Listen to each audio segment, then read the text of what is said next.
so you're going to have to keep up with me and follow me because I'm going to wander around and go in all sorts of directions, but hopefully we can pull it all together and you can pull it all together, more so because I can't blame myself if it doesn't happen that way. So my subject is, of course, Duesenberg, and to talk about Duesenberg, I've got to talk about all aspects of it to bring it all together to the culmination of 1937. So first person I'm going to bring up, who is probably the oldest person for us to talk about, of course, is Fred Duesenberg. Fred was born in Germany, came to the United States when he was 8 years old because his oldest brother had a home in Iowa and a farm. And the farm, because it's a German family, it's primogeniture, the farm was the primary thing that got funded throughout all the years. So the family, all the brothers, all the sisters, there were 8 of them total, funded the farm continually through to the end of Fred's life. So Fred moves to Iowa, starts getting involved in bicycle making, starts getting involved in car making, works for Rambler for a period of time with Gormley Jeffrey, and ultimately ends up working with Mason to build Mason race cars, ultimately changing the name in 1913 at Indianapolis to Duesenberg. So this is where you start to get the use of the name Duesenberg racing in Indianapolis. Now these are 4-cylinder cars and they're a walking beam design.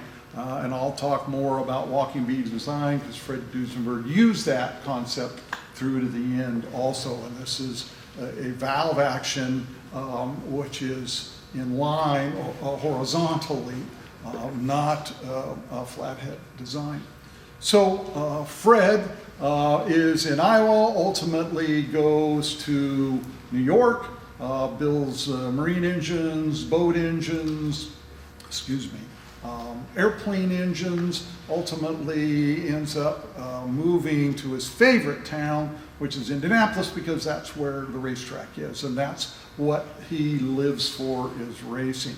He and his brother August are absolute fans of racing, and they join a company called Duesenberg Automobile and Motors as chief engineer and shop foreman in late 1921, started in New Jersey, moved it ultimately to build passenger cars to Indiana. So about this time, E.L. Cord comes onto the scene. Now E.L. is born in Missouri. He's raised in Santa Monica, California. He's married in 1913. His honeymoon is in Santa Ana, next town down. So he's somewhat of a Southern California boy, and in fact rubs elbows very highly with the Duesenberg family indirectly. He gets a brief job in 22 at the LA distributorship, which is Harrigan Schaefer in Cleveland, which is the largest dealer for Model A Duesenbergs, and they are actually on the board of Duesenberg Automobile and Motors. And E.L. Cord briefly has a job there. That's where he first gets exposed to Model A Duesenbergs. Don't know exactly what he did, and we know it was very brief, but I'm assuming because he was the consummate salesman, that he was the salesman there. Fred, meantime, is dealing with a company that's having issues. His biggest dealer, of course, is California. He's just an employee. He's, again, the head chief designer engineer. In 25, they go into bankruptcy. Duesenberg Automobile goes in bankruptcy. Same time, in 1925, E.L. Cord hires on to some bankrolled guys who have got money, and they put him to take care of an automobile company that's having difficulty in Auburn, Indiana, the Auburn Automobile Company. The guys that put him in the job are William Wrigley, indirectly, and it is his Chicago First National Bank. Wrigley, of course, is very famous around here because he owned Catalina Island, was involved in all sorts of things, and all had his fingers in a lot of pies, mainly coming from nickel wrappers of chewing gum. So Wrigley puts Cord in charge, first thing Cord does is he redesigns the existing Auburn line. Well, what does he copy? Well, he copies what he knows best and loves best because he's a big fan of Indy. He goes to the races all the time, sees the Duesenbergs winning, continually. And actually in 25, Duesenberg wins their first race, 24, excuse me, and again in 25 at over 100 miles an hour in a straight 8 Duesenberg. So he copies the existing Model A Duesenberg. He copies the radiator shell design, he copies the fenders, he copies the bodies, and he copies the horsepower to weight ratio. Makes for a fascinating design concept and a whole new concept for Auburn. Totally changes the antique automobile that's in early 25, and by mid 25 they have a whole new line. You park the two next to each other, they're very similar. So Cord, whose main business really in this time, by this time, is a stock manipulator. Now today, if Cord was around, he would be in jail. Pretty simple, pretty basic. He wouldn't have survived the first go-round, but he would manipulate that stock. That is, he would make things look really good, make like they were really making money, and he had taste. Cord was an infinite man with taste. He understood design, he understood coach building, he understood horsepower to weights. Those were all things that were very much in Cord's eye. So in September of 26, after Duesenberg has gone through a second bankruptcy, E.O. Cord purchased it via stock manipulation and gets control of the company. He hires Fred Duesenberg as the chief engineer. He does not hire Augie. Augie is not an active part of that company. Augie, all he really wants to do in this time is build race cars. He wants to go racing. So Augie is off. It is Fred. Fred has started a project called the Model X Duesenberg, which is, it's 100 horsepower over an 88 horsepower car. Not a lot of visual changes. Coach building, a little better coach building, a little newer coach building, but E.O. Cord says, no, this isn't going to work. And it is E.O. Cord's idea behind the Model J. He wants something big, he wants something fast, he wants to be able to get on a freeway, not a freeway, he didn't have freeways yet, but he wants to deal with the backcountry roads at high speed.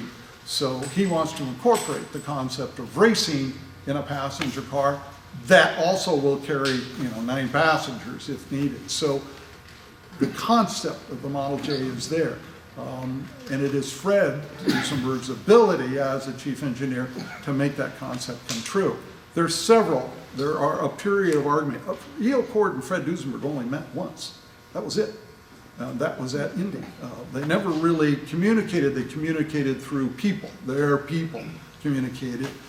Harold Ames was active at Duesenberg and was in charge of Duesenberg, who was really Cord's right-hand man until Cord died in '74. Ames was the active party. So they communicated back and forth. They produced a Model Y prototype. They built 2 of these prototypes. Not satisfactory to Cord. They were 360-inch straight 8s. One was a single cam, one was a double overhead cam. Cord didn't like them. Actually, Cord blew one of them up, trying to over-rev it.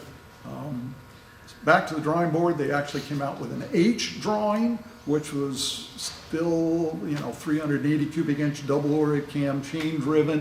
It was only a drawing, never was built, and they stuck on a Model J. So 420 cubic inch, double overhead cam, 4 valves per cylinder, 265 horsepower, 88 miles an hour in second gear, and 118 in high. Okay, there's the standards. They start building them. They instantly start running into problems with the horsepower, way too much horsepower. They're having troubles with the 4-speed transmissions. They won't handle the horsepower. They finally, in late 1929, come out with a different transmission. So, E.O. Cord is in charge. He is controlling it. He wants coach built. Fred kind of likes the concept of doing it in-house, but they don't have the in-house ability. So they actually hire, in late 1930, Gordon Burek to come in board. They have Phil Durham already there, combining what is being built in the coach-built world. automobiles like this, automobiles like the Wayman in the background, to be built. So there is all this going on back and forth, and finally, dry throat, it settles down. So the concept is now set, going, and in 1929 they sell 200 cars. That's a lot of automobiles of $13,000 to $18,000 price range. Even though Rolls is more at this time and actually selling more. It was kind of gauche to buy a Duesenberg, but the Duesenberg is twice the horsepower, twice the road speed. Duesenberg runs along, but unfortunately Fred Duesenberg is in an automobile accident. He designs and builds with his brother, August. They have a separate company called Duesenberg Brothers. Duesenberg Brothers builds for a private client who is a hosier manufacturer. Thank you, sir. We got to keep this guy tip-top shape. Yeah, well, I won't be much longer. No, that's wood. It won't do that. Thank you. So, for Allen Hosiery, they build a prototype supercharger. Now, the prototype supercharger had its share of problems, as did the prototypes, just like me getting on this stool, as did the prototype Model J's had their share of problems in the beginning. So, but Fred is actually delivering the customer's car, Mr. Allen's Duesenberg, in Pennsylvania, has just picked up 2 hitchhikers, comes around a corner, meets 2 cars coming at him, one passing another. He slides off, he puts the car off the side of the road. It's wet, the tires are bald. It stops suddenly, ejects everybody out of the car. They bent a tie rod in the car. The car was not damaged. But Fred ends up getting pneumonia. He goes to the hospital. He's got 2 broken ribs and a dislocated shoulder. He writes home. I have his letters. He wrote home. I had the doctor send a telegram telling his wife he would be home shortly. Just got a slight delay. A couple hours later, he writes a 3-page letter. He'd had rheumatoid arthritis, so his hands had been done surgically, and he was missing his toe, big toe. He had issues, but it was his 8th time with pneumonia. So he succumbs to the pneumonia, and he dies there in Pennsylvania. And with his death, the whole creative side of Duesenberg Inc. is kind of dying. Not twofold. Number one, 29 is their big year, 200 cars. 30, a little over 100, but they were mostly leftover orders. By 1932, they build 32 cars, that's all. So, the SJ starts an impetus. The whole market moves from New York to California, because this is where it's happening. In 1935, they sold more cars in California than any other location. And they're doing all sorts of promotion, and they're promoting this SJ product. Fred's out. Augie is hired for the first time by E.L. Cord, but only in a service capacity. He travels solving problems for Cord Corporation. He's working on cords and auburns and things that are having difficulty. But he is employed by the company until 1936 or so. E.L. Cord, of course, being 1932, his wife dies also.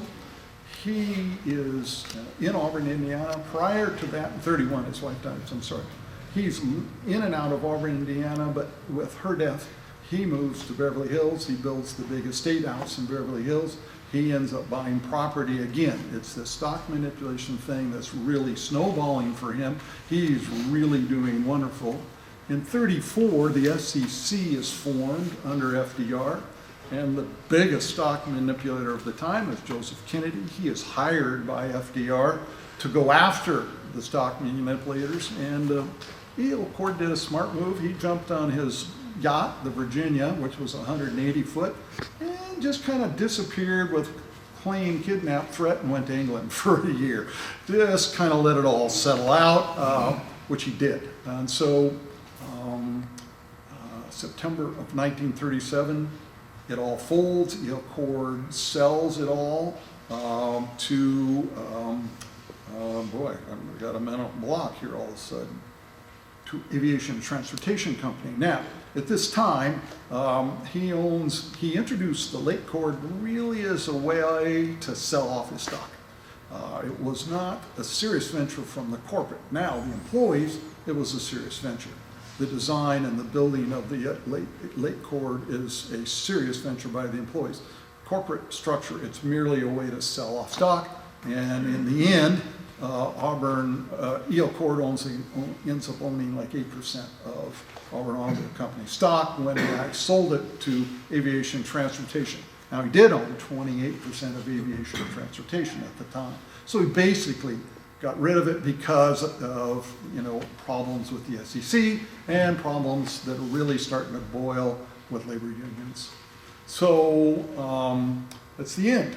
So Fred Duesenberg is buried in Indianapolis, and so is Augie. Now, two different monuments. EO Cord actually paid for Fred's burial, and they built a big, beautiful, gorgeous monument for it. The Duesenberg Model J could not have been built without Fred Duesenberg. I mean, it is one impressive piece of machinery. In 1929, December of 28, when it was introduced, it's 265 horsepower, where the closest thing to it was a big 8 Chrysler at 125 horsepower. I think a big 28 Chrysler is what, a 77 or an 82 or something, so 77, 82 miles an hour flat out, where a Duesenberg's 118, 120. So that is pretty much. EO Cord ultimately died in 1974, got involved in, of course, he started early on a little company called American Airways. It became American Airlines. He was the largest, upon his death, largest single stockholder in Santa Fe Pacific Railroad and American Airlines. One of the biggest developers behind Beverly Hills. Their foundation still funds about $30 million worth of events or charitable donations during the year to date. EL died in '74. He is in Gardena with his wife, who later died, because that was where the family was. That's what was home to them. At the end was closest to the big memorial place for Santa Monica. So, do we have any questions, or are you all asleep?